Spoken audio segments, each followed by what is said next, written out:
កម្ពុជារកឃើញអ្នកជំងឺ COVID-19 រហូតដល់4នាក់ខណៈក្រសួងសុខាភិបាលបញ្ជាក់ថាជំងឺនេះមិនទាន់ទៅណាឆ្ងាយពីកម្ពុជានោះទេ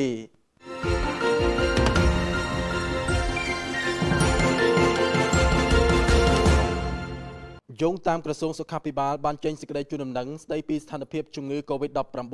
នៅក្នុងព្រះរាជាណាចក្រកម្ពុជាសម្រាប់ថ្ងៃទី25ខែមិថុនាឆ្នាំ2026នេះដោយបានរកឃើញករណីឆ្លងថ្មីរហូតដល់4នាក់ខណៈមានអ្នកជាសះស្បើយ1នាក់និងមិនមានអ្នកស្លាប់នោះទេស្របពេលដែលមានចំនួនអ្នកឆ្លងថ្មីកើនឡើងច្រើនបែបនេះបានបង្ហាញថាជំងឺ COVID-19 នៅមិនទាន់ទៅណាឆ្ងាយពីកម្ពុជានោះទេក្រសួងសុខាភិបាលបានបញ្ជាក់ថាការរកឃើញករណីឆ្លងថ្មីចំនួន4នាក់នេះគឺជាការឆ្លងក្នុងសហគមន៍ដោយមានអ្នកឆ្លងសរុបចំនួន 17,841 នាក់ចំណែកករណីជាសះស្បើយ1នាក់នេះនាំឲ្យអ្នកជាសះស្បើយសរុបចំនួន 136,610 នាក់ដូច្នេះប្រជាពលរដ្ឋគួរបន្តយកចិត្តទុកដាក់ថែរក្សាសុខភាពនិងអនុវត្តវិធានការបង្ការចាំបាច់នានាជាពិសេសអ្នកដែលមានអាការៈមិនស្រួលខ្លួនអ្នកចាស់ជរានិងអ្នកដែលមានជំងឺប្រចាំកាយក្រសួងសុខាភិបាលបានក្រើនរំលឹកដល់ប្រជាពលរដ្ឋបន្តរក្សាអនាម័យឲ្យបានខ្ជាប់ខ្ជួនដោយលាងដៃឲ្យបានញឹកញាប់ពាក់ម៉ាស់នៅកន្លែងមានមនុស្សច្រើនឬកន្លែងបិទជិតនិងស្វែងរកការពិនិត្យសុខភាពភ្លាមៗប្រសិនបើមានរោគសញ្ញាសង្ស័យពាក់ព័ន្ធនឹងជំងឺ COVID-19